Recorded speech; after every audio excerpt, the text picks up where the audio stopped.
Yeah. Fellas, so Belgium beat us 4-1. Yeah. It was a spanking, an absolute spanking. What was the biggest reason the U.S. men's national team lost against Belgium? Fosh, you want to take this? Yeah, I think. Oh, look, I am proud of our boys for sure. This World Cup, but I think the best way to put it is that the moment was too big, and that sucks to say because they got through some pretty big moments. I think the opening game was a huge moment with a lot of pressure. I think going down 10 men against Bosnia was a big moment, a lot of pressure, a lot of adversity in that moment, and to overcome that was huge. But I think everybody watching the game kind of thought the same thing was this moment's too big because that's the only thing that kind of explains the performance. Because you watch the performance and it's like, well, like I know our guys are better than this. Yeah, that's the best US team we've ever had, but that's the worst US game I've ever watched. And the only explanation is that the moment was a little too big and Belgium was ready for it and our guys weren't. And that's like, again, I'm really, really proud of this team and I think this team is really good. But the moment was just too bright, I think. It, Foz, it's sad because it felt like we actually regressed instead of progressed. Because if we rewind to the 2014 World Cup, Look, I'm not proud of it, but, I'll say it just looked like there was levels to it. And it gave me a similar feel at a much larger scale to when we were chatting about how we were going for Japan against Brazil. And it just felt like, and this is hard to say, but it just felt like we never stood a chance in that game. That's what it felt like. I mean, maybe a miracle could have happened, but that's what it gave off, that it would have taken a miracle. And it kind of did put it in perspective as where reality still is with the game, because I would say that's not. And If that's what Belgium could do to us, then it would have been scary to see what Spain like to that point though, like us, you which say, was like going to be that's my what next Belgium did to us. point. But Yeah. like I watched that game, I totally agree that there wasn't a second where we looked better than Belgium. Now, like I think that on their day, if we put out a Paraguay performance or something like that, like where like we could have hung in there with Belgium and beat Belgium, but there wasn't. It's weird because there wasn't a second of that game that we looked better than Belgium, yet almost every goal that they scored was so self-inflicted, where it's like that. I think that makes it like all the more sour because I wish we could just put our hands up and say they're just better than us. You look at those goals, and man, are 3, if not 4 of them so preventable. Is it a talent thing, guys? Do you Yeah. think that we didn't have the talent to compete with them?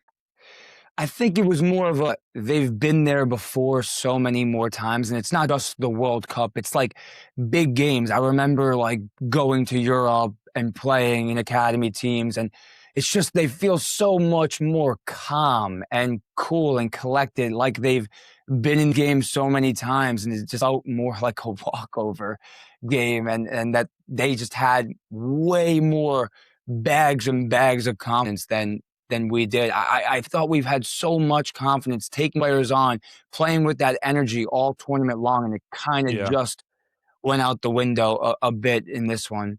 But I mean, going to that point of what Foss just said, and again, I couldn't be more proud of I still couldn't be more proud of the team. They did wonderful things for the sport. It was a joy it was a joy for the month. I'm not going to just flip the switch and be like, oh, this stinks now. Like, yes, it does stink, but there's still so much positive to the last month. But it just gave me the feel of one of those games where you're just dominating in the perspective of Belgium, and the coaches like, just don't foul. Like, the only way they're going to score is off a set piece. The only way they're going to score is and that's kind of like what it was. Like, there was no way I feel we were scoring in the wrong play. If we were to play them 10 times, No. That could be way too negative. Fair is fair. I don't know. Betts and Foss, if we were to play them 10 times, how many do we win? Because I think, and the reason I'm asking that is I think we need to be honest about yesterday. I can't say that we're more talented than Belgium, but I do know that last night was quite literally like the worst performance that we could put on. Like it's Yeah. hard to imagine things going worse. Well, and It's like and I think there were key players who just had their worst performance, yeah. not just of the World Cup. I don't think Matt Freese has made a mistake like that in his seasons with NYCFC ever. Yeah.